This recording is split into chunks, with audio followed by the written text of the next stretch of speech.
Recently ही prime minister Narendra Modi ji को Mauritius का highest national award मिला, जिसे देखकर बहुत खुशी हुई। लेकिन मोदी जी को ऐसे नेशनल और सिविलियन अवार्ड्स बहुत ही रेगुलरली मिलते रहते हैं। तो मैंने सोचा कि ऐसा क्या है हमारे प्रधानमंत्री में जो पूरी दुनिया रिकॉग्नाइज कर रही है। और जो दूसरा सवाल मेरे मन में उठा कि if we just go by facts, statistics and numbers, तो क्या Narendra Damodar Das Modi is the best prime minister of India? आज की इस वीडियो में हम इसी सवाल का जवाब ढूंढेंगे। तो चलिए शुरू करते हैं। I accept this award with filled humility and gratitude. अगर हम हाईएस्ट स्टेट ऑनर्स की बात करें, यानी कि एक देश द्वारा दिया जाने वाला सबसे हाईएस्ट नेशनल अवार्ड, तो नरेंद्र मोदी जी को 21 स्टेट ऑनर्स मिले हैं। जी हाँ, आपको एक आइडिया देने के लिए कि ये कितना ज्यादा इंप्रेसिव है, हम इसे इतिहास के कुछ जाने माने प्रधानमंत्रियों को मिले हाईएस्ट स्टेट ऑनर्स से कंपेयर करते हैं। तो जवाहरलाल नेहरू को मिले हैं 2, इंदिरा गांधी को मिले हैं 2, मनमोहन सिंह को मिले हैं 2 और राजीव गांधी को मिले हैं 0। पूरे गांधी परिवार से 3 गुना से भी ज्यादा हाईएस्ट स्टेट ऑनर्स मिले हैं नरेंद्र मोदी जी को। That is how impressive it is. आगे बढ़ते हुए, आखिर वो क्या फैक्टर है जो एक लीडर को, एक प्रधानमंत्री को महान बनाता है? मैंने बहुत सोचा और मेरे दिमाग में केवल एक ही चीज आई, और वो है कुछ ऐसा कर दिखाना जो किसी में भी करने की हिम्मत ना हुई हो।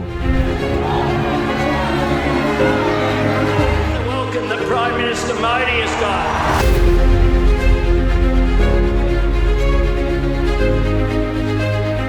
और हमारे प्रधानमंत्री ने ऐसी कई चीजें कर दिखाई हैं। उनमें से पहला है आर्टिकल 370, जिसे हटाना नामुमकिन माना जाता था। कहा जाता था कि अगर 370 हटाया गया तो पूरा भारत तो जलेगा ही, साथ ही साथ हम जम्मू और कश्मीर से भी हाथ धो बैठेंगे। हमारे प्रधानमंत्री ने आर्टिकल 370 हटा के दिखाया विद कंप्लीट कंट्रोल, और ये करना किसी और प्रधानमंत्री के लिए नामुमकिन था, क्योंकि किसी और ने कभी इतनी हिम्मत दिखाई ही नहीं। दूसरा बड़ा काम था पाकिस्तान को सर्जिकल स्ट्राइक के रूप में एक मुंह तोड़ जवाब देना और हमारे देश की आर्मी को पाकिस्तान के खिलाफ खुली छूट देना। पाकिस्तान पार्टीशन के बाद से ही हमारे इनिशियल लीडर्स की इनकॉम्पिटेंस की वजह से हमारे नाक में दम करके रखता था और हम कुछ भी नहीं कर पाते थे सिवाय अपने जवानों की जान गंवाने के बजाय। आज भारत ने पाकिस्तान की क्या हालत कर रखी है, ये मुझे आपको बताने की जरूरत नहीं है। और हमारा स्टांस पाकिस्तान के खिलाफ कितना स्ट्रॉन्ग है, इसका बहुत ही रिसेंट एग्जांपल है चैंपियंस ट्रॉफी, जो पाकिस्तान ने होस्ट की, लेकिन अकेले भारत ने पाकिस्तान में खेलने से मना कर दिया।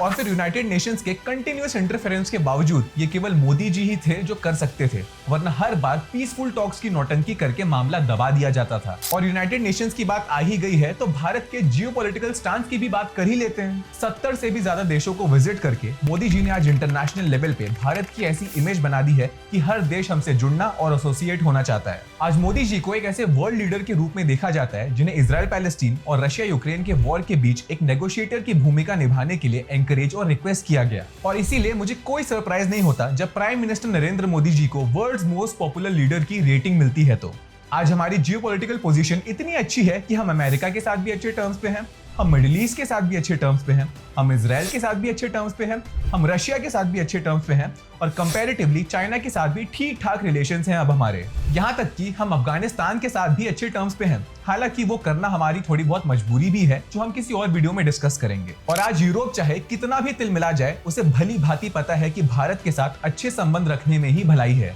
यह है नतीजा उन दर्जनों ट्रिप्स का, वरना मनमोहन सिंह के कार्यकाल में हमारे प्रधानमंत्री की कितनी इज्जत थी और अमेरिका और यूरोप के सामने हमारा क्या जियोपॉलिटिकल स्टैंड था, ये मुझे आपको बताने की जरूरत नहीं है। मैं मनमोहन सिंह की किसी भी प्रकार से कोई बुराई नहीं कर रहा, लेकिन उन्हें एक डेकोरेटेड इकोनॉमिस्ट के रूप में देखा जाता था। फिर भी मोदी जी के ही कार्यकाल में we became the 5th largest economy, the fastest growing economy and the 3rd largest startup ecosystem in the world. Modi ji के एरा में हमें यूपीआई मिला, the most efficient, easy and quickest way of money transfer and payments in the entire world. और ऐसा बिल्कुल नहीं है कि मोदी जी की राह में अड़चने नहीं आई। सबसे बड़ी अड़चन कोविड-19, फिर इजराइल पैलेस्टाइन वॉर, फिर रशिया यूक्रेन वॉर।